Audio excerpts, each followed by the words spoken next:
আম্মা যারা মেরা বলতে লেগেছেন, আমার বাচ্চা মুহাম্মদ রাসূলুল্লাহ যখন আমার গর্ভে ছিল, আমার শরীর থেকে এক ধরনের খুশবু বাইর হতো, যে খুশবু মদিনা মক্কার অলিতে গলিতে ছড়িয়ে পড়েছিল। একদিন রাসূলুল্লাহ দাদা জান হযরত আব্দুল মুত্তালিব এবং রাসূলুল্লাহ দাদি জান জিজ্ঞাসা করতে লাগলো, ও মা আমিনা রে, মারে কি এমন আতর ব্যবহার করো যার খুশবুর চর্চা সবার মুখে মুখে রয়েছে? ওই সময় আম্মা আমিনা নিজের মুখে থুতুকে জমিনে ফেলে বলে, দেখেন এ থেকে কত খুশবু বাইর হচ্ছে। এই খুশবু আমিনা ব্যবহার করার নয়, আমিনা কোনো খুশবু ব্যবহার করে না। আমার আব্বা আম্মা আমার গর্ভে যিনি রয়েছে তিনার শরীরে তা খুশবু। হাদিস পাকের মধ্যে রয়েছে, আল্লাহ নবী কোন রাস্তা দিয়ে যদি যেতে, ওই রাস্তা দিয়ে যদি মানুষ যেত সবাই বুঝতে পেরে যেত এই রাস্তা দিয়ে মুহাম্মদ রাসূলুল্লাহ গেছে। আর একটা বিষয় অন্যদিকে যাচ্ছে, এটা মিলাদের বিষয় নয়, কিন্তু তাও যাচ্ছে। এমন করে আবু জেহেলের ছেলে ইকরামা আমার নবীকে একবার মহব্বতে জড়িয়ে ধরেছিল। ইকরামা কিন্তু তখন কলেমা পড়েনি, আবু জেহেলেরই দলে ছিল। এই জড়িয়ে ধরে ফেলার জন্য আবু জেহেল তাকে শাস্তি হিসাবে মৃত্যুদণ্ড দিয়েছিল, জঙ্গলে গিয়ে মেরে দিয়েছিল, জীব জন্তু পশু পাখি যাতে খোরাক বানিয়ে নেয়। কিন্তু ইকরামা দেখতে লেগেছে জঙ্গলের পশুগুলো এসে তাকে গোল করে ঘিরে রেখেছে, কেউ কিন্তু খাবার জন্য এগিয়ে আসছে না। ইকরামা তার ভাবেই বলতে লেগেছে, কেন তোমরা আমাকে খাচ্ছ না? আমার অপরাধ হলো আমার ভাই মুহাম্মদ রাসূলকে আমি দেখে জড়িয়ে ধরে ফেলেছিলাম, আমি তার উপরে কিন্তু ঈমান আনিনি। আমার বাপ এর আগে আমাকে মৃত্যুদণ্ড শাস্তি দিয়েছে, তোমাদের খোরাক বানিয়ে দিয়েছে, তোমরা আমাকে খেয়ে নাও। আল্লাহ পাকের ক্ষমতা আছে, যার ক্ষমতার কোনো তুলনা হয় না। আল্লাহু সাইয়্যুন কাদির। ওই পশুদের মধ্যে থেকে এক হিংস্র পশুর জবান খুলে গেল, মানুষের ন্যায় ভাষা বলতে লাগলো, ইকরামারে অবশ্যই তোমায় খেয়ে নিতা, কিন্তু তোমাকে আমরা খেতে পারবো না, কেননা তোমার শরীর থেকে আখিরি নবীর খুশবু পাওয়া যেতেছে। আরো জোরে বলুন সুবহান। এই যুবকেরা ইকরামা ঈমান না এনে আমার নবীকে জড়িয়ে যদি নবীর শরীরের খুশবু পাওয়ার জন্য জঙ্গলের পশুরা না খেয়ে থাকতে পারে, তাহলে আমাদের অন্তরে যদি মুহাম্মদ রাসূলের ভালোবাসা কলেমার যদি ঈমান নূর জ্বালাতে পারি, আল্লাহর জান্নাত আমাদের কেউ আল্লাহ পুরাতে পারবে না।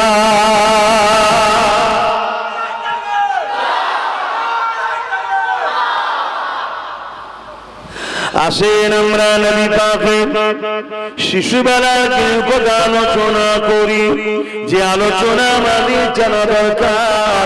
কেননা আমাদের মধ্যে অনেক ধারণা রয়েছে 40 বছর পর থেকে নবীকে মানব, তার আগে অংশটা আমরা নেব না। নাউযুবিল্লাহ। এ যুবকেরা, তরুণীরা, বাবেরা, এমন করে মুজিজা নবীদের দ্বারা ঘটে থাকে।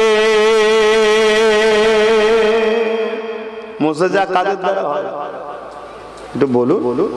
নবীদের দ্বারা মুজিজা এমন ঘটনা যেটা সামনেওয়ালাকে অ্যাট্রাকশন আজিজ করার মতো ঘটনা ঘটে।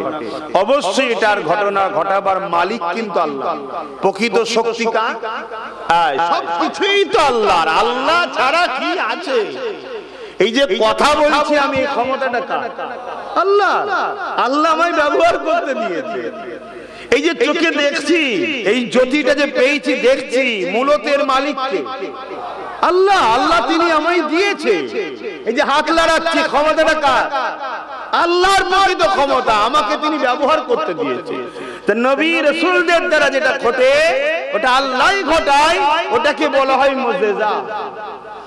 আর ওলিদের দ্বারা যেটা অলৌকিক ঘটনা ঘটে ওটাকে বলা হয় কারামত। মুজিজা হক, কারামত হক, অস্বীকার করলে ইসলাম থেকে বেরিয়ে যায়। আমার নবী পাক সাল্লাল্লাহু আলাইহি ওয়াসাল্লামের শিশুবেলাতে সিনা চাক হয়েছে, আপনারা জানেন তো নাকি? সিনা চাক হলো মুজিজা, আর নবীদের মুজিজা হয়। তাহলে আমার নবীর মুজিজা শিশুবেলাতে হয়েছে, তাহলে আমার নবী তখন নবী ছিল না ছিল না? মাথায় ঢুকছে তো নাকি? তাহলে আমার নবীর টোটালটাই আমাদেরকে জানতে হবে। কিভাবে আমার নবী পাক আসলেন, শিশুবেলায় কি কি করেছে, কিভাবে বড় হয়েছে, সব বিষয়টা জানার পরে তবে কমপ্লিট সিরাতুন নবী হবে। শুধু নবী পাকের 40 বছরের পরটা নিলে হবে না, ছোটবেলাটা আপনাকে জানতে হবে। এ যুবকেরা, তরুণেরা, বাপেরা, আমার নবী পাকের চাচা যান হযরত আব্বাস রাদিয়াল্লাহু তাআলা, তিনি তিনার মুআল্লা এলাকার মানুষদেরকে এক জায়গায় জড়ো করে দিয়ে হুজুর আমার ওয়াজ করতে লেগেছেন, বয়ান করতে লেগেছেন। বয়ানের বিষয়বস্তু ছিল মিলাদুন নবী, অর্থাৎ নবী পাকের আগমন বৃত্তান্ত আলোচনা, নবী পাকের পয়দাইশ বৃত্তান্ত আলোচনা, নবী পাকের শিশুবেলার জিন্দেগির আলোচনা। আল্লাহ নবী ওই রাস্তার পাশ দিয়ে যেতেছিলেন, নবী পাককে দেখে সাহাবা হুজুররা এবং প্রতিবেশী যিনারা ছিলেন তিনারা সবাই উঠে আল্লাহ নবীকে দাঁড়িয়ে সালাম দিতে লাগলেন। এই জন্য আমরাও নবী পাককে যখন সালাম দিই, দাঁড়িয়ে সালাম দিই। তবে কেউ যদি বসে সালাম দেয়, তার সঙ্গে ঝগড়া ইজাজত নাই। বুঝতে পারলেন? হ্যাঁ, কিন্তু আমরা দিই কেন? এই জন্য সাহাবারা দিয়েছেন। এ নওজওয়ানেরা, আল্লাহ নবী মজলিসের দিকে আগিয়ে গেলেন। নবী পাকের চাচা যান হযরত আব্বাস রাদিয়াল্লাহু তাআলা আগে এসে বলতে লাগলেন, ইয়া রাসূলুল্লাহ, হাবিবাল্লাহ, আমি আপনার শিশুবেলার আলোচনা আমার এলাকার মানুষকে শোনাচ্ছিলাম। আল্লাহ নবী বড় খুশি হয়ে গেলেন। নবী আমার খুশি হয়ে বলতে লাগলেন, এ বাবা সাহাবারা শুনে রেখে দাও, ওয়াজাবাত লাহু শাফাতি, আমার সাফাত তাদের জন্য ওয়াজিব হয়ে যায় যারা আমার শিশুবেলার আলোচনা করে ও মন দিয়ে শোনে। আল্লাহ নবী আর বলতে লাগলেন, এ বাবা সাহাবারা, আপনারাই মাহফিল করতে লেগেছে, শুধু আপনারা এসে বসেছেন তা নয়, আল্লাহ পাকের অগণিত রহমতের ফেরেশতাও আসা শুরু হয়েছে।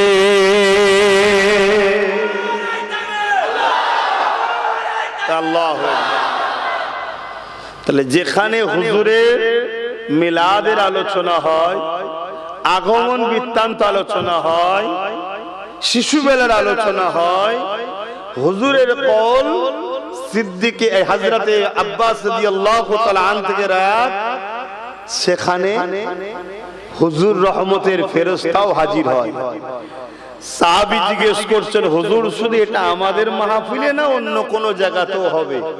আল্লাহ নবী বললেন, দুনিয়ার যে কোনো জায়গায়, যে কোনো প্রান্তে কিয়ামত পর্যন্ত যারাই আমার মিলাদের মাহফিল করবে, মিলাদের আলোচনা করবে, মাহফিল বলতে আপনার ঘরেও হতে পারে, আপনারা স্বামী স্ত্রী বাচ্চা নিয়ে বসে নবীর ছোটবেলার আলোচনা করছেন, ওটাও মিলাদের মাহফিল। আপনার মসজিদের ইমাম বাড়ির রবিউল আউয়ালের দিনে আপনাদের এবার আবার জুম্মা পড়েছে, একসাথে দুটো ঈদ, জুম্মাও ঈদ, রবিউল আউয়াল 12 তারিখ ওটাও ঈদ, দুই ঈদ একসাথে পড়েছে। তো ইমাম সাহেব যদি আলোচনা করে যে আমাদের নবী পাক সাল্লাল্লাহু আলাইহি ওয়াসাল্লাম আজকের দিনে 570 খ্রিস্টাব্দে প্রায় কম বেশি 1450-1500 বছর আগে এসেছিলেন, তিনি এসে এই কাজ করেছেন, তিনার ছোটবেলায় আগমনে এই ওয়াকিয়া ঘটেছে, ওটাও একটা মিলাদের মাহফিল। কথা বুঝে আসছে? প্রত্যেকটা জায়গাতেই আল্লাহর রহমতের ফেরেশতারা হাজির হবে, জোরে বলুন সুবহানাল্লাহ। এবং নবী বলছেন তাদের জন্য শাফাত আমার ওয়াজিব, জোরে বলুন সুবহানাল্লাহ।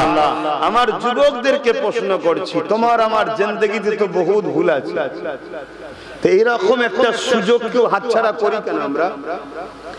আর কিছু মানুষ ভাবতে পারে, যারা নামাজি মুসল্লি উলামা ভাইদের মধ্যে একটা অংশ ভাবতে পারে, প্যান্ট শার্ট পরা, দাড়ি জায়গা, আমাদের টুপি নেই, নামাজ পড়ে নেই, নবীর মিলাদ করেছে, নবী শাফাত হয়ে যাবে।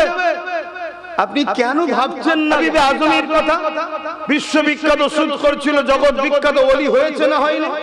বিশার হাবিব বিশ্ববিখ্যাত মত করছিলেন, আল্লাহর ওলি জামানার জগৎ বিখ্যাত ওলি হয়েছে না হয়নি?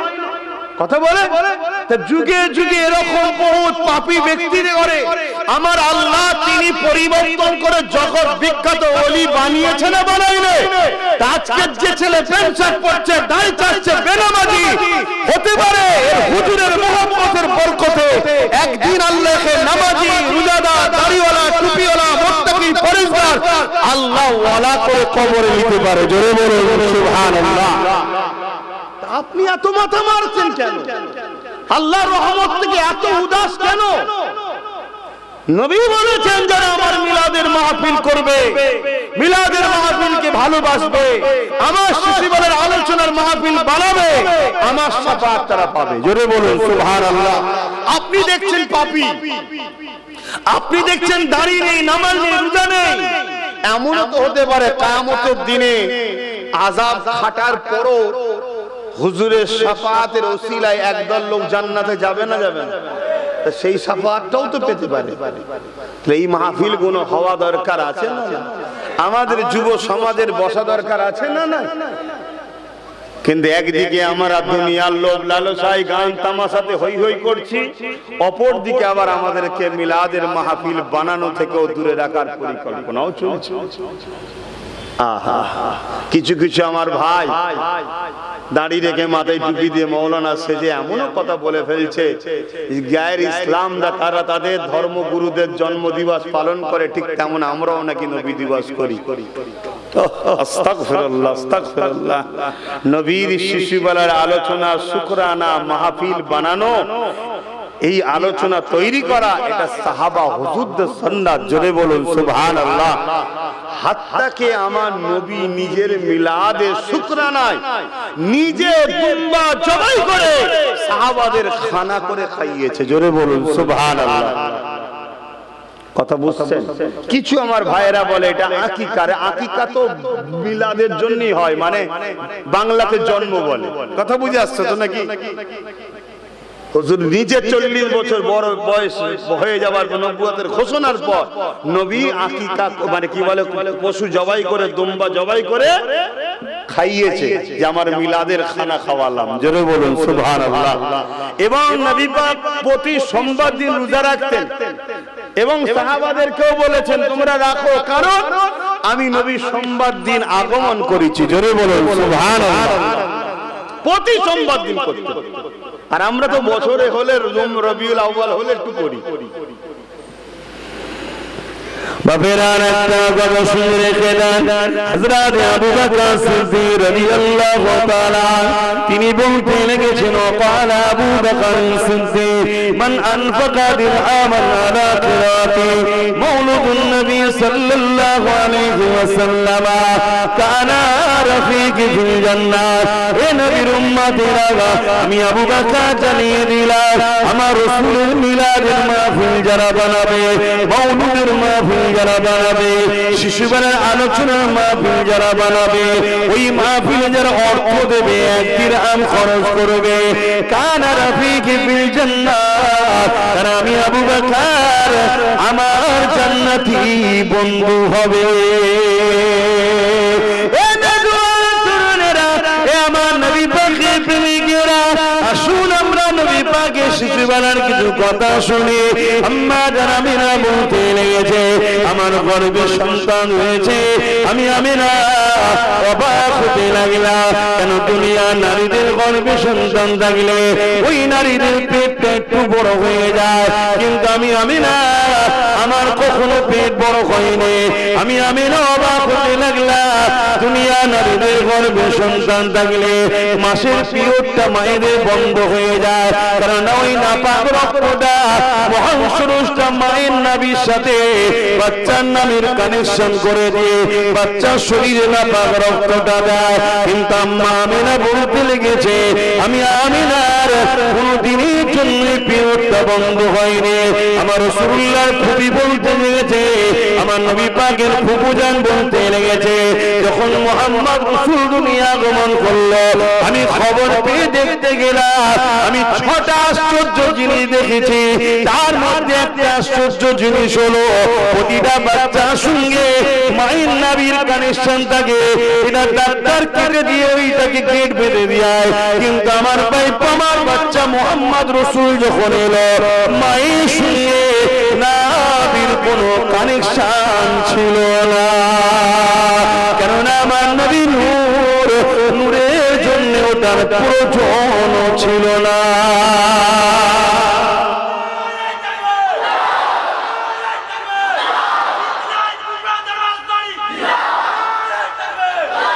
আচ্ছা, এই কথাগুলো শোনার পরে আমাদের যুবক ছেলেরা অন্য কাউকে নেতা বলে মানতে যাবে? যে এত বড় ভিআইপি নেতা থাকতে আমরা কেন চুনোপুটি চোরগুলোর পিছনে ছুটবো? ভাববে না, ভাববে না? এগুলো তো বলা দরকার। কেউ ঈসা নবীর মেসেজ ছড়াচ্ছে, কেউ মুসা নবীর মেসেজ ছড়াচ্ছে, আরো ইত্যাদি ইত্যাদি যে যা ধর্মগুরুদের মেসেজ ছড়াচ্ছে।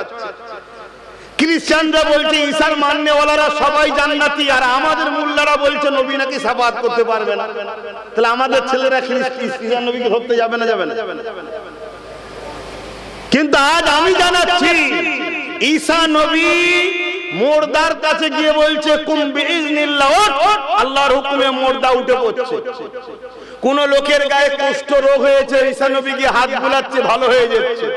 কারো চোখে নাবি না, ঈসা নবী হাত বুলিয়ে দিচ্ছে, ভালো হয়ে যাচ্ছে। এই দৃশ্য দেখে ঈসা নবীকে জিজ্ঞেস করছে, আপনি কি তাহলে সেই তিনি নাকি যিনার আগমনের কথা আছে? ঈসা নবী খোদ নিজে বলছেন, না না, আমি তিনি নই, তিনি আসছেন। যেমন একটা বাদশা আসার আগে তার আগে একজন উজির বা প্রধান সেনা প্রধান ঘোষণা দিতে থাকে, সাবধান হও, সতর্ক হও, আদবের সাথে দাঁড়াও, সুলতান আসছে। আমি হলাম তিনার প্রধান উজির মতো। জোরে বলুন সুবহানাল্লাহ, আরো জোরে বলুন সুবহানাল্লাহ। তাহলে আমার নবীর শান কত! ঈসা নবীর মতো নবী বলছে মুহাম্মদ রাসূল সাল্লাল্লাহু আলাইহি ওয়াসাল্লামের উজিরের মতো। হযরত ইহিয়া আলাইহিস সালাম বলছে, যিনি আসছে আমি এই একটা নবী হয়ে বলছি, তিনার পায়ের জুতার ফেটে বেঁধে দিবার উপযুক্ত আমি নই। আমার নবীকে চিনতে পারছেন? আমার ছেলেরা জানে, আমাদের যুবকদের ঘরে শোনানো হয় নবীর কথা, হয় না? এই করলে এত স্বভাব, ওই করলে অত সব, এই করলে এত ফাজায়, ওই করলে এত ফাজায়। স্বভাবটা নিয়ে যাবি কোথায় যদি পাত্র না থাকে? হুজুর হলেন ইমানের পাত্র,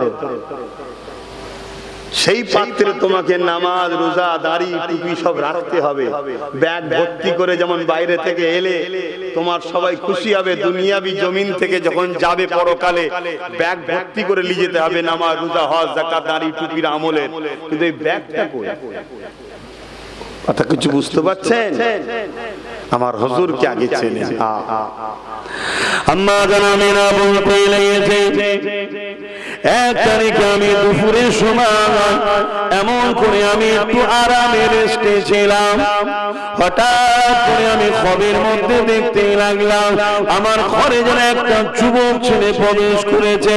আমি না ওই খবটা দেখে বড় ঘাবড়ে গেলাম, চোখটা আমার খুলে গেল। আমি যাকে খবে দেখছিলাম তাকে খবটা খুলে দেখলাম। আমি না ঘাবড়ানো দেখে ওই যুবক আমাকে মা বলে ডাক দিয়ে বলল, ও মা আমিনা, আপনি ঘাবড়াবেন না মা, আমি দুনিয়ার কোন যুবক নয়, পুরুষ নয়, আমি হলো আল্লাহ পাকের ফেরেশতা হযরতে জিবরাইল। এ মা আমিনা, খুশির খবর নিয়ে এসেছি আপনার কাছে। ওই খুশির খবর হলো আপনার গর্ভে যিনি রয়েছে উনি যেন কোনোভাবে কষ্ট না পায়, কারণ আল্লাহ যিনাকে নিজের বন্ধুর হাবিবুল্লাহ বলেছে। এবং দ্বিতীয় খুশির খবর হলো, এ মা আমিনা রে, এই বাচ্চার নাম দুনিয়ার কেউ রাখবে না, এই বাচ্চার নাম আল্লাহ রেখে দিয়েছিল। এই বাচ্চার নাম হলো মুহাম্মদ।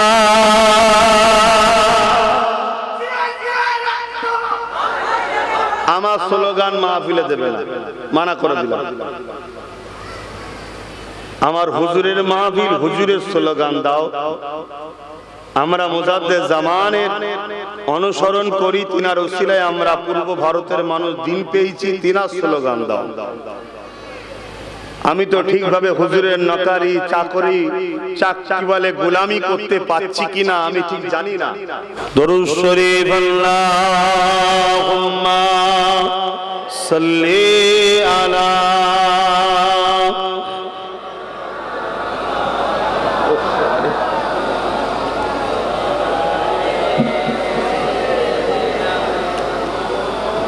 আমার আব্বা জানেরা ভাইয়েরা, 5টা পর্যন্ত আলোচনা হবে ইনশাআল্লাহ। 5:10 আসরের নামাজ হবে। তো আসেন আমরা যেদিকে আলোচনা করছিলাম, হযরত জিবরাইল সাল্লাম দ্বিতীয় কি বললেন, এ নাম আল্লাহর পক্ষ থেকে বড় যত্ন করে রাখা আছে, সেই নাম রাখা ছিল, সেই নাম আপনার বাচ্চার মুহাম্মদ সাল্লাল্লাহু আলাইহি সাল্লাম। পৃথিবীতে এই নামটা এর আগে কখনো কারো রাখা হয়নি, কেউ শোনেনি, কেউ জানেনি, আমার নবী থেকে এই নাম শুরু। আজকে ইউরোপ দুনিয়ায় সবথেকে প্রিয় নাম হলো মুহাম্মদ সাল্লাল্লাহু আলাইহি সাল্লাম। এবং আমেরিকা বলছে বা ইউরোপ দুনিয়া, তাদের মিডিয়া, তাদের কলম, তাদের বক্তারা বলছে আগামী 40-45 মধ্যে ইউরোপ দুনিয়ার সংখ্যা গুরু হবে ইসলাম। জোরে বলুন সুবহানাল্লাহ। মনে রাখবেন, যত জুলুম বাড়বে তত দ্রুত ইসলামের আলো ছড়াবে। জুলুম যত বাড়বে ইসলামের আলো তত দ্রুত সেই জায়গায় ছড়াবে। কেন ইসলামই একমাত্র সমাধান সন্ত্রাস মুক্ত, জুলুম মুক্ত সমাজ গড়া। জোরে বলুন সুবহানাল্লাহ। হ্যাঁ, এটা অতি বাস্তব, এটা অতি সত্য, এর বিকল্প কিছু হতেই পারে না। কেন সরসরা তিনার পছন্দনীয় মনোনীত ধর্ম হলো ইন্নাদ দীনা ইনদাল্লাহিল ইসলাম। এই রাস্তা ছাড়া বিকল্প কোনো রাস্তা নাই। জুলুম খতম, সন্ত্রাস অত্যাচার খতম করতে একমাত্র রাস্তা হলো ইসলাম। জোরে বলুন সুবহানাল্লাহ। কিন্তু আজকে পশ্চিমা মিডিয়া ইসলামকে বারবার মিডিয়ার মাধ্যমে কলঙ্কিত করা ষড়যন্ত্র চালিয়ে যাচ্ছে, আজও চালাচ্ছে। কিন্তু তারা যত চেষ্টা করছে, তাদেরই যুবক যুবতীরা মোহাম্মদ রসুলকে রিসার্চ করছে, আর যত রিসার্চ করছে তত তারা দলে দলে দলে দলে ইমানের কলেমা পড়ে মোহাম্মদ রসুলের গোলাম হচ্ছে। জোরে বলুন সুবহানাল্লাহ। দুটো জিনিস, হুজুর হলেন খুশবু, হুজুর হলেন খুশবু। আম্মা যারা মেরা বলতে লেগেছেন, আমার বাচ্চা মুহাম্মদ রাসূলুল্লাহ যখন আমার গর্ভে ছিল, আমার শরীর থেকে এক ধরনের খুশবু বাইর হতো, যে খুশবু মদিনা মক্কার অলিতে গলিতে ছড়িয়ে পড়েছিল। একদিন রাসূলুল্লাহ দাদা জান হযরত আব্দুল মুত্তালিব এবং রাসূলুল্লাহ দাদি জান জিজ্ঞাসা করতে লাগলো, ও মা মেনা রে, মারে কি এমন আতর ব্যবহার করো যার খুশবুর চর্চা সবার মুখে মুখে রয়েছে? ওই সময় আম্মা মিনা নিজের মুখে থুতুকে জমিনে ফেলে বলে, দেখেন এ থেকে কোন খুশবু বাইর হচ্ছে। এই খুশবু আমি না ব্যবহার করার নয়, আমি না কোন খুশবু ব্যবহার করে না। আমার আব্বা আম্মা আমার গর্ভে যিনি রয়েছে, তিনার শরীরে তা খুশবু। হাদিস পাকের মধ্যে রয়েছে, আল্লাহ নবী কোন রাস্তা দিয়ে যদি যেতে, ওই রাস্তা দিয়ে যদি মানুষ যেত, সবাই বুঝতে পেরে যেত এই রাস্তা দিয়ে মুহাম্মদ রাসূলুল্লাহ গেছে। আর একটা বিষয় অন্যদিকে যাচ্ছে, এটা মিলাদের বিষয় নয়, কিন্তু তাও যাচ্ছে। এমন করে আবু জেহেলের ছেলে ইকরামা আমার নবীকে একবার মহব্বতে জড়িয়ে ধরেছিল। ইকরামা কিন্তু তখন কলিমা পড়েনি, আবু জেহেলের দলে ছিল। এই জড়িয়ে ধরে ফেলার জন্য আবু জেহেল তাকে শাস্তি হিসাবে মৃত্যুদণ্ড দিয়েছিল, জঙ্গলে গিয়ে মেরে দিয়েছিল, জীব জন্তু পশু পাখি যাতে খোরাক বানিয়ে নেয়। কিন্তু ইকরামা দেখতে লেগেছে জঙ্গলের পশুগুলো এসে তাকে গোল করে ঘিরে রেখেছে, কেউ কিন্তু খাবার জন্য আগে আসছে না। ইকরামা তার ভাষায় বলতে লেগেছে, কেন তোমরা আমাকে খাচ্ছ না? আমার অপরাধ হলো আমার ভাই মুহাম্মদ রাসূলকে আমি দেখে জড়িয়ে ধরে ফেলেছিলাম, আমি তার উপরে কিন্তু ঈমান আনিনি। আমার বাপ এর আগে আমাকে মৃত্যুদণ্ড শাস্তি দিয়েছে, তোমাদের খোরাক বানিয়ে দিয়েছে, তোমরা আমাকে খেয়ে নাও। আল্লাহ পাকের ক্ষমতা আছে, যার ক্ষমতার কোনো তুলনা হয় না। আল্লাহু সাইয়্যুন কাদির। ওই পশুদের মধ্যে থেকে এক হিংস্র পশুর জবান খুলে গেল, মানুষের ন্যায় ভাষা বলতে লাগলো, ইকরামারে অবশ্যই তোমায় খেয়ে নিতা, কিন্তু তোমাকে আমরা খেতে পারবো না, কেননা তোমার শরীর থেকে আখিরি নবীর খুশবু পাওয়া যেতেছে। আরো জোরে বলুন সুবহান। এই যুবকেরা, ইকরামা ঈমান না এনে আমার নবীকে জড়িয়ে যদি নবীর শরীরের খুশবু পাওয়ার জন্য জঙ্গলের পশুরা না খেয়ে থাকতে পারে, তাহলে আমাদের অন্তরে যদি মুহাম্মদ রাসূলের ভালোবাসা কলেমার যদি ঈমান নূর জ্বালাতে পারি, আল্লাহর জান্নাত আমাদের কেউ আল্লাহ পুরাতে পারবে না।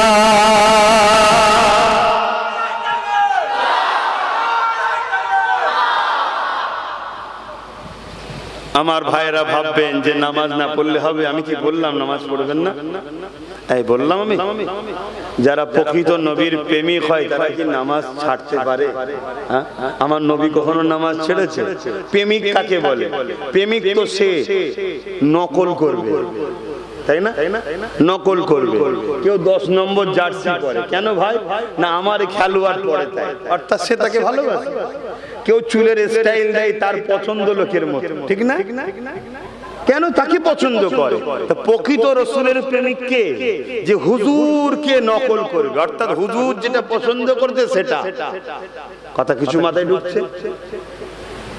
নামাজ তো কোনোভাবেই কাজে সম্ভব নয়, কিন্তু এরপরও বলছি কেউ যদি নামাজ পড়ে অথচ নবী না থাকে, ওই নামাজের কোনো দাম নাই। নামাজ দুই ধরনের হয়, একটা নবী বিহীন নামাজ হয়, একটা নবী নিয়ে নামাজ হয়। অনেকে তো আবার এই ধারণাও এসে গেছে যে নামাজের মধ্যে আবার নবীকে কেন আনবে। কথা বুঝে আসছে? এটাও অনেকের ধারণা আছে। নাউযুবিল্লাহ মিন জালিক। আল্লাহ আমাদেরকে খায়ের দেন এসব বুরাই খারাপ রাস্তা থেকে, এসব বাতিল ফিরকা থেকে আমাদের ঈমান ইজ্জতকে আল্লাহ হেফাজত করে। বলুন আল্লাহুম্মা আমিন। তো যাক, ওদিকে আজকে আলোচনায় যাচ্ছি না, তবে নামাজ যখন পড়তে হবে আমি নামাজেরই গুরুত্ব একটু বুঝাই। নামাজই তো আমার নবীর গুরুত্ব বুঝিয়েছে, নামাজই আমার নবীর গুরুত্ব আমাদেরকে বুঝিয়েছে। জোরে বলুন সুবহানাল্লাহ। এই যে আমরা নামাজে দাঁড়াবো, আসরের নামাজ, নামাজে কি হয়? নামাজে আমরা পবিত্র জায়গা দরকার, কিবলামুখী হতে হয়। পশ্চিম মুখ নয়, কিবলা মুখ। আমাদের দিক থেকে কিবলা পশ্চিমে দেয়, পশ্চিম বলি। কিবলা কেন করা হয়েছে? একটা ডিসিপ্লিন সিস্টেম ঠিক করার জন্য। তা কিবলা মুখী হতে হয়, কিন্তু সেজদা কাবাকে করি না। সেজদা কাকে করি? আল্লাহকে। কাবাটা হলো দিক, লক্ষ্য, যাতে করে এক মসজিদে 4 দিক না হয়ে যায়, 5 দিক না হয়ে যায়, একটা দিক যেন হয়। তাই আল্লাহ সেন্টার করে দিয়েছে কাবাকে। আর কাবা হলো পৃথিবীর বীজখান। কাবা হলো কি? পৃথিবীর বীজখান।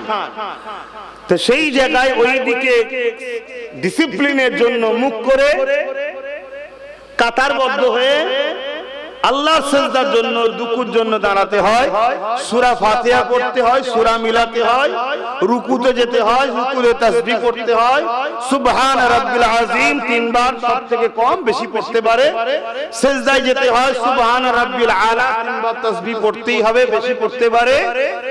তারপরে আবার কিয়ামে আবার সূরা ফাতিহা আবার সূরা মিলালেন, আবার যদি 2 রাকাত নামাজ হয় তাহলে বৈঠকে বসে গিয়ে সালাম করে উঠে যাবেন, সালাম ফিরবেন।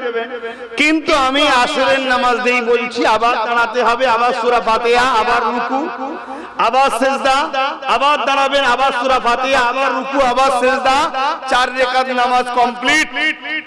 বৈঠকে বসেছেন, কার জন্য নামাজ পড়লেন? জোরে বলুন। কেরাত করলেন কার জন্য? কেরাত মিলালেন কার জন্য? একটু সারা দেন না। আল্লাহ বললেও তো 40টা নেকি, কেন বলতে চাইছেন না? কত খারাপ হয়ে গেছি আমরা। রুকু দিলেন কার জন্য? তাসবিহ কার, সিজদা কার, তাসবিহ কার, কিয়াম কার, সব আল্লাহ। এখানে কোনো গায়েরকে আনা যাবে? অন্য কাউকে? যদি আপনার শায়েখ এসে আপনাকে সালাম দেয় উত্তর দেওয়া যাবে? আপনার আমির, আপনার পীর, আপনার মুর্শিদ, আপনার আলেম, আপনার ইমাম, আপনার বাবা-মা, কারো সালামের জবাব দেওয়া যাবে? কেন? এটা শুধুমাত্র আল্লাহর জন্য। কিন্তু আমার আল্লাহ ওই নামাজ 4 রাকাত বসে রয়েছেন, মনের মধ্যে আমাদের হচ্ছে রুকু দিলাম, সিজদা দিলাম, কিরাত করলাম, কারবার ছেড়ে এলাম, সবকিছু ছেড়ে এলাম, মালিক কবুল হলো কি জানি না, আপনি দয়াময় দয়া করে কবুল করে নেন। এই আশা সবার থাকে না? থাকে না? নামাজ পড়ে আর কবুল হবে না এই আশা কি কারো যায় নাকি? সবার আশা যায় কবুল হয়ে যাক। আমার আল্লাহ বলছে, এ বান্দা তুই যদি কবুল করাতে চাস তাহলে এই নামাজে সালাম ফিরাবার আগে বল আসসালামু আলাইকা আইয়ুহান নবী, আমার নবীর উপরে সালাম দে। জোরে বলুন সুবহানাল্লাহ। একটা তো প্রশ্ন থেকে থাকে যে আল্লাহ নামাজ তো শুধু আপনার, এখানে হাবিবকে আবার কেন সালাম দিচ্ছেন, গায়েরকে? আল্লাহ বলছে এইটাই তো তোদেরকে বুঝাবার জন্য হাবিবকে সালাম দিতে বললাম। যদি গায়ের হতো দিতে বলতাম, অর্থাৎ আমার হাবিব গায়ের নয়, পণ নয়, আমার আপন। জোরে বলুন সুবহানাল্লাহ। তারপরে আল্লাহ আবার বলছে আরেকটু এগিয়ে চল, নামাজ কবুলের জন্য তো হাবিবকে সালাম দিলি, কিন্তু হাবিবের খুশির জন্য আলে রাসূলদের ঘরে সালাম দে। পর আল্লাহুম্মা সাল্লি আলা মুহাম্মাদ ওয়া আলা আলি। তাহলে নামাজই তো বুঝাচ্ছে নবীর ও নবীর আহালদের গুরুত্ব কত। সেই নামাজ, যে নামাজ আফজালুল ইবাদাতি ইবাদাতুস সালাত, সবথেকে বড় ইবাদত, আফজাল ইবাদত নামাজ। সেই নামাজ আমাদেরকে নবীর গুরুত্ব জানাচ্ছে যে নবীকে সালাম দিয়ে ছাড়া হবে না কবুল। আহলে রাসূলদের সালাম না দিয়ে বেরিয়ে যেতে পারবি না, সালাম দে। তো সেই নবীকে যদি না চিনলাম তো সব বেকার হয়ে গেল। সেই নবীকে চেনেন, নবীকে প্যার করেন, নবীকে ভালোবাসেন। আরে একটুখানি বলি আম্মা জান আমিনার কথা। আম্মা জান আমিনা বলতে লাগলেন আমার বাচ্চা দুনিয়া জমিনে আগমন করবে, আমি আমিনা একা ঘরের মধ্যে রয়েছে।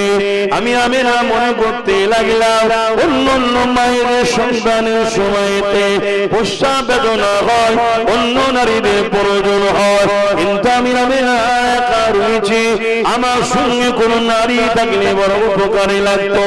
এটা ভাবতে দেরি আমার ঘরকে আলোকিত করে কয়েকজন সুন্দরী নারী গায়েবী ভাবে চলে এলো। আমি আমিনা তাদেরকে দেখে হতভম্ব হয়ে গেলাম। আমি আমিনা জানতে চাইলাম তোমরা কারা?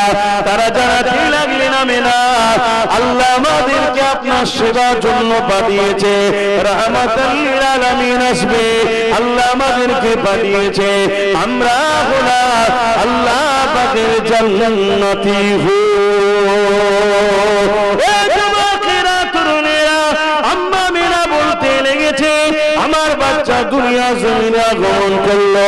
আমি আমিনা দুনিয়ার মানুষ বাচ্চা সন্তান জন্ম যখন প্রস্রাব করে, কোন মা বলে আমি পুত্র সন্তান জন্ম দিয়েছি, কোন মা বলে আমি কন্যা সন্তান জন্ম দিয়েছি, কিন্তু আম্মা আমিনা বলতে লাগলো আমার গর্ভ থেকে দুনিয়া জমিনে আল্লাহ পাক নূর পাঠিয়েছে, যার শরীর থেকে এত জ্যোতি, এত লাইট, এত রশ্মি বেরোচ্ছে, আমি আমিনার হুজরাখানা আলোকিত হয়ে গেছে। শুধু আমার হুজরাখানা না, কাসাইসুল কুবরা কিতাবের মধ্যে রয়েছে মাগরিব থেকে মাশরিক আম্মা আমিনা বলছে আমার সন্তানের নূরের জ্যোতিতে আলোকিত হয়ে গেছে এবং শাম দেশের প্রাসাদ পর্যন্ত আমি আমিনার চোখের পর্দা খুলে গেছে। আমার সন্তানের নূরের আলো আমি শাম দেশের প্রাসাদ পর্যন্ত দেখতে পেলাম। ইতিহাসবিদরা বলতে লেগেছে পারস্যের বুকে আগুনের তখন উপাসনা হতো। ইরাকের দিনে ইরান বলা হয়, 1000 বছরের আগুনের একটা কুণ্ড ছিল যেটাকে 1000 বছর ধরে কখনো বন্ধ করতে দেওয়া হয়নি। তাদের বিশ্বাস ছিল আগুনের উপাসনা করা। 1000 বছর ধরে আগুনের কুণ্ডটা আমার রাসূলুল্লাহ এই দুনিয়ায় তাশরীফ নিয়ে এলেন, অটোমেটিক তপ করে বন্ধ হয়ে যায়। এবং এমন করে কিসরা কাইসার তাদের যে বড় বড় রাজ প্রাসাদ ছিল, মহল ছিল, এমনকি ইরাকের জমিন আমি নিজের চোখে দেখে এসেছি বিশাল মোটা প্রাচীর, সেই রাজপ্রাসাদের প্রাচীর গুলো ফেটে গিয়েছিল। এই যুবকেরা আমার রাসূলুল্লাহ এসেছে দুনিয়া থেকে সেরে কুফর বিদায় নিতে শুরু করেছে। কাবার মধ্যে যেগুলো ছিল ওগুলো সব হুমড়িকে পড়ে যেতে লেগেছে। আমার নবী পাক দুনিয়ার জমিনে আসছে, এ যুবকেরা তরুণেরা আম্মা আমিনা বলতে লাগলে কিছুক্ষণ পরে আমার ঘরটা কুয়াশাতে ভরে যায়। এত কুয়াশা, আমার বাচ্চাকে আমি আর দেখতে পাচ্ছি না, গায়েব হয়ে গেল। আমি বড় বিচলিত হলাম। গায়েবী কেউ আমাকে আওয়াজ দিয়ে বলতে লেগেছে আমিনা রে, দোনোজানের সুলতানকে পুরো জমিনকে ভ্রমণ করিয়ে দেখানো হতেছে। এ আমিনা চিন্তা করো না। এইভাবে আবার আওয়াজ এসে গেল, এ ফেরেশতাদের কাঁদাতে শুরু করে তামাম মখলুকাত সবাইকে আমার রাসূলকে দেখানো হতে লেগেছে।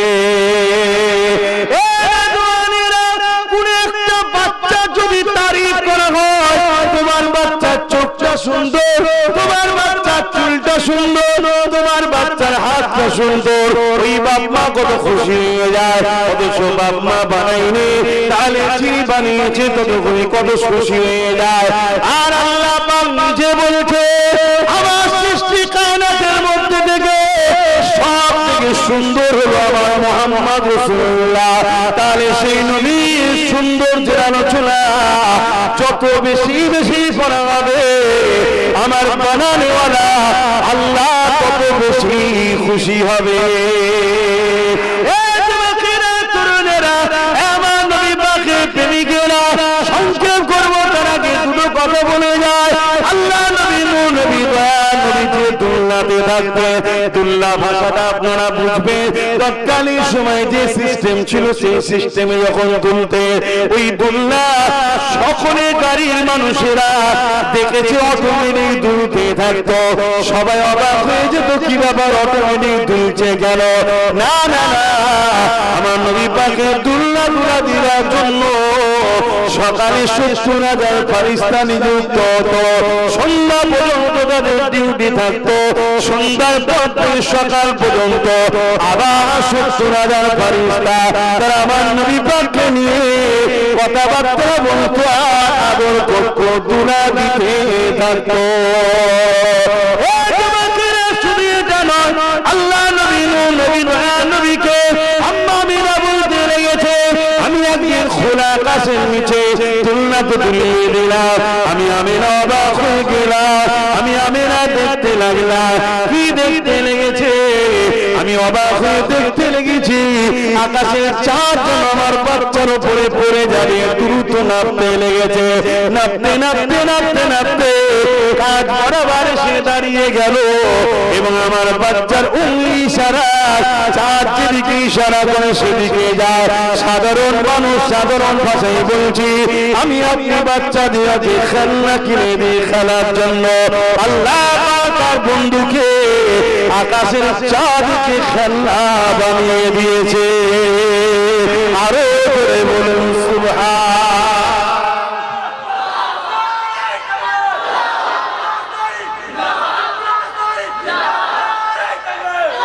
কিছু কিছু কথা এই দুনিয়ার বিজ্ঞানের সঙ্গে মিলালে আপনার ব্রেনে ঢুকবে না। কেন? দুনিয়ার বিজ্ঞানের বয়স 150 বছর। কত বছর? 150 বছর। এরা এখনো প্রথম আসমানের উপরে কি আছে জানে না, আর আমরা সাতবক আসমানের উপরে কি আছে জানি। এই জানেন না? জানেন না? বলেন, সাতবক আসমানের উপরে কি আছে? আল্লাহর আরশ আছে। বলুন কি আছে? আরশ আছে, সিদরাতুল মুনতাহা আছে, তফকার পর তফকা আছে, তাই তো নাকি? আমরা জানি, কিন্তু বর্তমান পৃথিবীর সবথেকে বড় বিজ্ঞানীকে নিয়ে আসো, সাতম আসমানের উপর তো দূরের কথা, প্রথম আসমানের উপরে কি আছে বলবে জানি না। কথা কিছু মাথায় ঢুকছে তো নাকি? হ্যাঁ। অতএব আমরা এমন একজনের ছাত্র যিনি আমাদেরকে সবে কিয়ামতের দিন সকালে কি হবে ওটাও শিখিয়ে দিয়ে গেছে। বলি আলহামদুলিল্লাহ। দুঃখের বিষয়, আমরা সেই হাস্তিকে ছেড়ে দিয়ে সেই বিজ্ঞানীকে, সেই আমার রাসূল তো সর্বদিক দিয়ে সর্বকালে সর্বশ্রেষ্ঠ, সে পৃথিবীর সর্বকালে সর্বশ্রেষ্ঠ বিজ্ঞানী আমার রাসূল। কথা বুঝে আসছে না? নাই পৃথিবীর যেদিকেই তাকাবেন, যদি রাজনীতিতে যান, পৃথিবীর সর্বকালে সর্বশ্রেষ্ঠ রাজনীতির রাষ্ট্রনায়ক মুহাম্মদ রাসূল। জোরে বলেন সুবহানাল্লাহ। আপনি যেদিকেই যাবেন আমার নবীর জোড়া নাই, জোড়া নাই, জোড়া নাই। আল্লাহ যেমন নিজের জোড়া নাই, তার বন্ধুকেও বানিয়েছে, তারও কোনো মেশাল জোড়া রাখেনি। জোরে বলেন সুবহানাল্লাহ। তাই কিছু কিছু কথা এই 150 বছরের বিজ্ঞানকে দেখে অজ্ঞান হয়ে যাবেন না, জানো? কেন? মায়ের পেটে সন্তান কিভাবে হয় এই বিজ্ঞান জানতো না, এটা আমার নবী জানিয়েছে। শুনছেন তো নাকি? এই পৃথিবীকে এলেমের দরজা আমার নবী খুলে দিয়েছে। মাটির তলায় তেল আছে, সোনা দানা আছে, এগুলো পৃথিবী জানতো না, আমার নবী এলেমের দরজা খুলে দিয়েছে। আমার নবীর হাদিস বলছে যে আগামী দিন আমরা এই যে উপরে উঠছি ফ্লাইট, প্লেনে, এসব আমার নবী জানিয়েছে। একটা সময় আমার উম্মত মোটর গাড়ি চাপবে, সেটাও নবী বলে গেছে। সব আমার নবীর এলেমের দরজা খুলেছে। আমার নবী জন্য আল্লাহ আকাশে চাঁদকে খেলনা বানিয়েছে। চাঁদটা যিনি বানিয়েছে তিনি চাঁদকে সীমাটতে পারে, ছোট করতে পারে, ক্ষমতা তিনার আছে না? না। একটা তারা আর একটা জায়গায় সরে গেলে পৃথিবীর বিজ্ঞান বলছে পৃথিবী ধ্বংস হয়ে যাবে, টলমল হবে, ভূমিকম্প হবে। কিন্তু আমার আম্মা আমিনা বলছে সব আকাশের তারাগুলো যেদিন আমার মুহাম্মদ রাসূল আসছে, আমার বাড়ির ছাদের উপরে হবে সেজন্য নেমে গেছে। যেমন আমরা কুমকুমে লাইট জ্বালাই, আম্মা আমিনার বাড়িতে আল্লাহ হাবিব আসবে, তাই তারা না দিয়ে সাজিয়েছে। জোরে বলুন সুবহানাল্লাহ।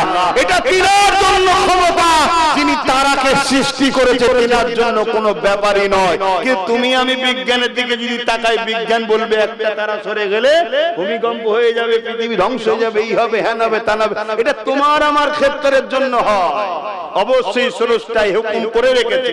কিন্তু তিনি যখন চাইবে যে তারা যা আর বাকি যে যেখানে আছে সেখানেই থাক, এ ক্ষমতা স্রষ্টার আছে না নাই? চিৎকার দেওয়ান আছে না না? তিনাকে তো শুধু দুটো কথা বলতে হয়, কাফ আর নুন, কুন, তার মানে হো যা, ফায়াকুন, হয়ে যায়, যেটা বলেন সেটা। কথা কিছু বুঝতে পারছেন? তবেই তো তিনি স্রষ্টা, এটাই তো তিনার ক্ষমতা। তো সময় কমায় একটা কথা বলে যায়, তৎকালীন কথা অনুযায়ী ভাষা ঠিক রাখার জন্য সন্তান হলে মক্কা ছিল শহর। যেমন আমাদের পূজাবার জন্য বলছি, আমাদের শহর হলো কলিকাতা। কলিকাতায় কি এক ভাষা পাওয়া যায় না? হাজার ভাষা। হাজার ভাষা যখন হয় সেখানে সবার ভাষাটাও খিচুড়ি হয় না? হয় না? কি খিচুড়ি হয় না? হয় না? তা মায়েরা বাচ্চার ভাষাকে নিজের মাতৃভূমির ভাষা ঠিক রাখার জন্য আঞ্চলিক এলাকায় পাঠিয়ে দিত, গ্রাম্য এলাকায়। গ্রাম্য এলাকায় এক ভাষা পাওয়া যায় যাতে ভাষাটা ঠিক থাকে। কথা বুঝে আসছে? আরো বাকি হিকমত আল্লাহ ভালো জানে। তা দুধমা হালিমা হুজুর আমার নবীকে নিয়ে যেত, সবই তো আপনারা জানেন রে বাবা। আমি একটা পয়েন্টের কথা বলতে যাচ্ছি। দুধমা হালিমা হুজুর আমার রাসূলুল্লাহকে নিয়ে যাচ্ছে। তা যাবার সময় ভাবছে কাবায় যখন মক্কায় যখন এসেছি একবার কাবাটা তওয়াফ করে যায়। আর আমার রাসূল কোথায়? দুধমা হালিমা হুজুরের কোলে। কাবা শরীফটা তওয়াফ করতে লেগেছে। হাজারে আসওয়াদের কাছে যখন গেল, দুধমা হালিমা বলতে লেগেছে এই জান্নাতি পাথরটা নিয়ামতপূর্ণ পাথর, এই জান্নাতি পাথর, এই পাথরটা মুহাম্মদ রাসূলকে একবার, তিনি তো শুধু জানে মুহাম্মদ ইনি যে আখেরি নবী হবে, দুধমা হালিমা তখন জানে না। একেবারে নিয়ামতপূর্ণ পাথরটা চুমা দিয়াই বুসা দিয়াই এই ইরাদা যখন করেছে আম্মা হালিমা বলতে লেগেছে আমি অবাক হয়ে গেলাম, বাচ্চাকে এবারে নিয়ে যাব পাথরের দিকে। আমি দেখে অবাক হয়ে গেলাম ওই পাথরটা শূন্যে ভেসে যেমন লোহা চুম্বকের কাছে ছোটে আমার মুহাম্মদ রাসূলের ঠোঁটে লেগে যায়। আরো জোরে বলুন সুবহান আল্লাহু আকবার। আমি যে কথাগুলো বলছি এটা ইতিহাস, এগুলো কি ইতিহাস, আর এগুলো বহু ভাষাতে লিখা। আমার নবীর শান মর্যাদা আল্লাহ এত বিচারও অনেক ওকে আছে। দুধমা হালিমা হুজুরের বকরি দুম্বা ছিল সব দুর্বল, বাটে দুধ ছিল না, গরিব মানুষ। আমার নবী যাওয়ার সাথে সাথে সব পরিপূর্ণ হয়ে যাচ্ছে। হুজুরের বাড়িতে একটা কুয়া ছিল, পানি ছিল না। আমার দুধমা হালিমা বলছে আমি মুহাম্মদ রাসূলকে যখন নিয়ে ঢুকলাম দেখলাম আমার কুয়ার পানি পুরো কানা বরাবর হয়ে গেছে। আর আরো অবাক হয়ে গেলাম আমি যখন উটের পিঠে মক্কা থেকে রওনা দিলাম, প্রতিটা জায়গায় যাচ্ছি গাছ যখন আসছে দেখি সালাম দিচ্ছে, আমি বড় ঘাবড়ে যেতে লাগছি এগুলো কি ঘটছে। পাহাড় থেকে সালাম আসছে, আসসালাতু আসসালামু আলাইকা রাসূলুল্লাহ, আসসালাতু আসসালামু আলাইকা হাবিবাল্লাহ। আমি তখনও বুঝতে পারিনি আমি যাকে কোলে নিয়েছে এটা দোনো জাহানের বাদশা। জোরে বলুন সুবহানাল্লাহ। হাদিস পাকের মধ্যে আছে আমার নবীর সাহাবারা যখন নবী পাক সাল্লাল্লাহু আলাইহি ওয়াসাল্লামের সাথে যেতেন, এটা তো শিশুবেলার কথা দুধমা হালিমা বলছে। এবার হাদিস পাকের মধ্যে আছে আমার নবী পাক সাল্লাল্লাহু আলাইহি ওয়াসাল্লামের সাহাবারা যখন নবী পাকের সাথে কোনো সফরে যেতেন, রাস্তার পাথর, রাস্তার গাছ, পাহাড় সব আমার নবীকে সালাম দিতেন। জোরে বলুন সুবহানাল্লাহ। একদিন এক ইহুদি ঘরের ছেলে এসেছে, একটা ইহুদি ধর্মের লোক এসেছে আমার নবীর কাছে, এসে বলছে মুহাম্মদ সাল্লাল্লাহু আলাইহি ওয়াসাল্লাম তুমি কিছু নবী যে কিছু দেখাও, মুজিজা কিছু দেখাও। আল্লাহ নবী বললেন কি দেখতে চাও? বুঝো ওই গাছগুলোকে সব তোমার কাছে নাকি ডাকলে নাকি চলে আসে, তা দেখাও। আল্লাহ নবী বললেন যাও ওই গাছের কাছে যে বলো মুহাম্মদ সাল্লাল্লাহু আলাইহি ওয়াসাল্লাম তোমায় ডেকেছে। ওই লোকটাকে বলছে যাও যে বলো মুহাম্মদ সাল্লাল্লাহু আলাইহি ওয়াসাল্লাম তোমায় ডেকে। খুব ভালো করে শুনবেন, মুহাম্মদ সাল্লাল্লাহু আলাইহি ওয়াসাল্লাম তোমায় ডেকেছে। ওই ইহুদি সে মুসলমান, ইসলামের নয়, অমুসলিম। সে গিয়ে গাছকে বলছে গাছ মুহাম্মদ সাল্লাল্লাহু আলাইহি ওয়াসাল্লাম তোমাকে ডেকেছে। সে অবাক হয়ে দেখতে লাগলো, গাছটা লড়তে শুরু করেছে, নিজে পুরো রস কি বলে শেকড় টেকড় সব নিয়ে জমিন ফেটে আস্তে আস্তে যেমন মানুষ আমরা হাঁটি সেভাবে আস্তে আস্তে ও আসা শুরু করেছে। জোরে বলুন সুবহানাল্লাহ। আমার নবী পাকের কদমের কাছে এসে নিজেকে ঝুঁকিয়ে দিয়ে আমার নবীকে সালাম দিতে লেগেছে। জোরে বলুন সুবহানাল্লাহ। শুনেন, নবী ডাকবে গাছ আসবে, এটা আশ্চর্যের বিষয় নয়, কিন্তু এই ওয়াকিয়ার মধ্যে একটা আশ্চর্যের বিষয় রয়েছে। কি? একটা অমুসলিম গিয়ে বলল নবী ডেকেছে, গাছ চলে আসছে। ভাবতে পারছেন? তাহলে আমরা যদি উম্মতে মুহাম্মাদি প্রকৃতভাবে হতে পারি, তাহলে আমরা যখন বিপদে পড়বো আমরা যদি বলি এ বিপদ মুসিবত বালা মুসিবত মুহাম্মদ রাসূলের খাতিরে তুই আমাদের ওখান থেকে সরে যা, তাহলে আসমানি বালা জমিনি বালা আল্লাহর দয়াতে হুজুরের বরকতে সরতে পারে না পারে না। কিন্তু আমরা হুজুরকে চিনলাম কই? হুজুরের প্রেম কই? হুজুরের আজমত কই? হুজুরের শান আমাদের কাছে আলোচনা কই? তার মহব্বত আমাদের মধ্যে কই? হুজুরকে প্যার করেন, হুজুরকে আদব করেন, হুজুরকে মহব্বত করেন। আপনার মাথায় রাখতে হবে আমি এই দুনিয়াদারিতে মুসলিম, হিন্দু, দলিত, আদিবাসী, শিখ, পাঞ্জাবি সবাই আমরা মানুষ, সবাই আমরা ভাই বোন, সবাই বাপ আদম মা হাওয়া সন্তান, আমরা সবার সঙ্গে মিশবো, সবার সঙ্গে পিয়ার করব, সবার সঙ্গে উঠা বসা করব। কিন্তু কখনো যদি কারো কাছে দেখি সে মুসলিম হোক আর অমুসলিম হোক, আমার নবীর সাথে গুস্তাখি করছে, তার সাথে আর সম্পর্ক নয়। এটা আমাদের আকীদা হওয়া দরকার, ঠিক না বে ঠিক গো? কিন্তু আমাদের সে আকীদা আছে? আমরা গুস্তাখে রাসূলদের ঘরে আপন করে নিয়েছি, গুস্তাখে রাসূলদের ঘরে আমরা বন্ধু করে নিয়েছি, গুস্তাখে রাসূলদের পিছনে আমরা ঘুরে বেড়াই। আচ্ছা, আমরা বলি আমরা নবীকে ভালোবাসি, এটা মুনাফিকি ছাড়া আর কিছু নয়। আসুন, আমি হুজুরের মিলাদের মাহফিলে এসেছি, তাই আমি বেশি অন্য সাইডে যাচ্ছি না, অন্য সাইডে বেশি কিছু কথা বলতে আমি পছন্দ করছি না।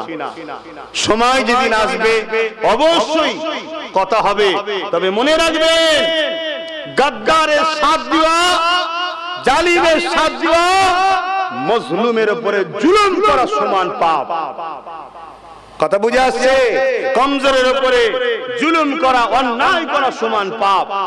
আর ইসলাম কখনো অন্যায়ের সঙ্গে আপোষ করতে বলেনি। অন্যায় যদি সেটা তোমার ভাইও হয়, তার সাথেও তোমাকে আপোষ করা যাবে না। অন্যায় অন্যায়।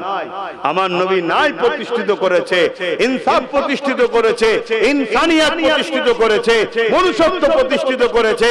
আমার নবী পাক সাল্লাল্লাহু আলাইহি ওয়াসাল্লামের 63 বছরের জীবন, একটা লাইফে মানবতার বিরুদ্ধে কোনো কাজ নেই, একটা লাইফে ইনসানিয়াত বিরোধী কোনো কাজ নেই, একটা লাইফে নবী এমন কোন কাজ করেন এটা মানুষের ক্ষতি হবে, সমাজের ক্ষতি হবে। আর আজকে সেই নবীর উম্মত হয়ে আমরা মানুষের ক্ষতি, সমাজের ক্ষতি করে বেড়াচ্ছি। এগুলোকে ত্যাগ করো, পরিবর্তন হন। দুদিনের দুনিয়া, আজ আছি কাল নাই, নিঃশ্বাসের কোনো বিশ্বাস নাই। হুজুরের গোলাম হন, হুজুরের গোলাম হন। প্রকৃত ইজ্জত ওয়ালা যদি হতে চান, হুজুরের গোলাম হন। থামস আপ দেখেছেন?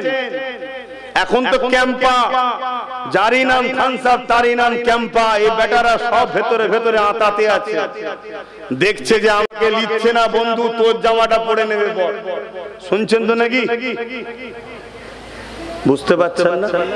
এইখানে একটা ছোট্ট একটু টাচ দিয়ে যাচ্ছে, যেমন তোমার মেদিনীপুরে একজন খুব চিল্লাচ্ছে না, ও সব মিলে মিশেই আছে, এরা শুধু জামা চেঞ্জ করে নিচ্ছে। ঠিক থামস আপ আর ক্যাম্পা, এটা যখন কোটোই ঢালা হয় বা কিছুতে ঢালা হয়, দেখবেন খুব গেঁজা ওঠে, একটু পরে কি হয়? জোরে বলো, থেমে যায়। এই দুনিয়ার ক্ষমতা, দুনিয়ার বাদশাহী, দুনিয়ার ধন দৌলত কিছুদিনের জন্য গেঁজার মতো ওঠে, তারপরে সব মিটে যায়। আপনি দেখুন না, কত প্রধানমন্ত্রী এসেছে, মিটে গেছে, লোক ভুলে গেছে। কত সিএম এসেছে, মিটে গেছে, লোক ভুলে গেছে। কত খেলোয়াড় ছিল, কত ফ্যান ফলোয়ার ছিল, বুড়ো হয়ে গেছে, খেলতে পাইনি, খেলোয়াড় পালিয়ে গেছে। কত হিরো, নায়ক, নায়িকা দুর্বল হয়ে গেছে, ভালো শুটিং করতে পারছে না, তার ফ্যান ফলোয়ার্স পালিয়ে যাচ্ছে। কিন্তু একটা জায়গা আমি আপনাকে দেখাবো, যেখানে যত বুড়ো হবে, যত দিন বাড়বে, তার ইজ্জত বাড়বে, সেই জায়গাটা হলো মুহাম্মদ রাসূলের গোলামীর জায়গা। জোরে বলুন সুবহানাল্লাহ। মুহাম্মদ রাসূলের গোলাম যত পুরাতন হয়, তত তার দাম বাড়ে। 850 বছর আগে বাগদাদের বুকে একজন নবীর গোলাম শুয়ে আছে, নাম তার সাইয়েদুনা আব্দুল কাদের আল জিলানী আল বাগদাদি। পুরো পৃথিবীর আব্বাস সিদ্দিকীকে এক পাল্লায় দাঁড় করাও, পুরো পৃথিবীর মানুষকে এক পাল্লায় দাঁড় করাও, আর আমার গোশ পাককে এক পাল্লায় দাঁড় করাও। গোশ পাকের যে শান, মর্যাদা, ফ্যান ফলোয়ার, তার আজকের দিনে এখনো বেশি। জোরে বলুন সুবহানাল্লাহ। চলে আসো আমার হিন্দুস্তানে, 800 বছর আগে চলে গেছে হযরত গরিবে নওয়াজ খাজা মঈনুদ্দিন আজমিরি। আমার দেশের প্রধানমন্ত্রীকেও চাদর কাটাতে হচ্ছে, আর আমার রাজ্যের সিএম কেও সেখানে গিয়ে ধন্না দিতে হচ্ছে। বাবা 50 আমাকে দেখি, কেন তিনি মুহাম্মদ রাসূলের গোলাম ছিল। এই উম্মতে মুহাম্মাদি, এদের পিছনে ছুটে লাভ নাই। যদি প্রকৃত কামিয়াবি হতে চাও, মুহাম্মদ রাসূলের গোলাম হও। জোরে বলুন সুবহানাল্লাহ, আরো জোরে বলুন সুবহানাল্লাহ। আর মুহাম্মদ রাসূলের গোলাম কখনো জালিম হতে পারে না, আর জালিমদের সঙ্গে দলও করতে পারে না। মুহাম্মদ রাসূলের গোলাম কখনো চোর হতে পারে না, আর চোরদের সঙ্গে দল করতে পারে না। মুহাম্মদ রাসূলের গোলাম কখনো অত্যাচারী হতে পারে না, অত্যাচারীদের সঙ্গে দল করতেও পারে না।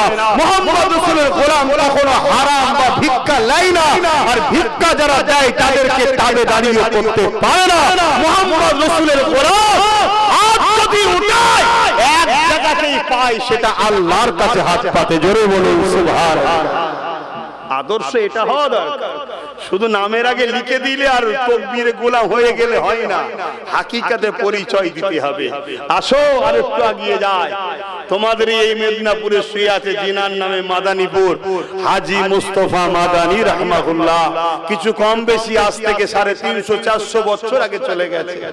আজও মানুষ তাকে স্মরণে রেখেছে না রাখে, আজও মানুষ তার কাছে ছোটে না। কিসের জন্যে? মুহাম্মদ রাসূলের গোলাম ছিল। গোলামের মাকাম বেড়ে যায়, গোলাম যত বুড়ো হয় দাম তত বাড়ে। বাকি সব জায়গায় দিন যত যায় রিজেক্ট হয়ে যায়, রিজেক্ট।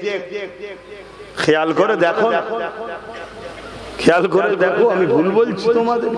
তা যুবকদেরকে একটাই মেসেজ দিয়ে গেলাম, উঠতে বসতে চলতে ফিরতে তুমি তোমার লিডার, তোমার নেতা, তোমার শাহিনশাহ, তোমার বাদশাহ, তোমার নবী, তোমার রাসূল হযরত প্রফেট মুহাম্মদ সাল্লাল্লাহু আলাইহি ওয়াসাল্লাম ছাড়া দ্বিতীয় কাউকে ফলো করবে না। আব্বাস সিদ্দিকী জিন্দাবাদ তখন বলবে যদি আব্বাস সিদ্দিকী তোমাকে নবীর সঙ্গে জুড়তে চায়, তবে তুমি আব্বাস সিদ্দিকীর সঙ্গে মেশো। যারা তোমাকে তোমার নবীর সঙ্গে জুড়তে চায় না, সেই আলেম উলামার সঙ্গে মেশো না, মিশা বন্ধ করে দাও। আর যারা তোমাদেরকে নবীর সঙ্গে জুড়তে চায় তাদের সঙ্গে উঠা বসা করো।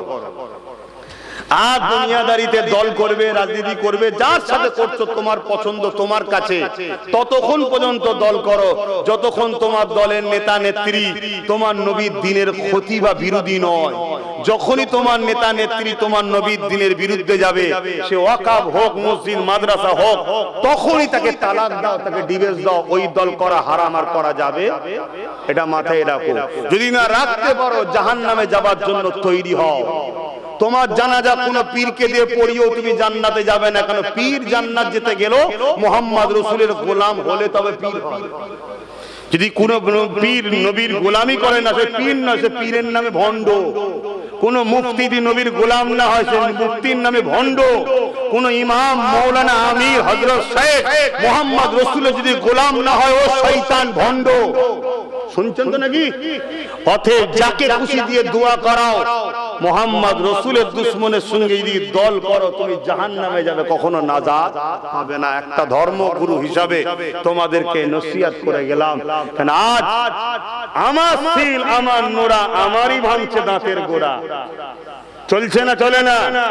হ্যাঁ, এই শয়তান গুলোকে চেনো, এই 26 গুলোকে চেনো, এই জাহান্নামের কুকুর গুলোকে চেনো। যদি না চেনো, এদের হাতে আল্লাহ তোমাদেরকে মিটাবে। কোরআনের সূরা বাকারার মধ্যে খোলো, দেখতে পাবে।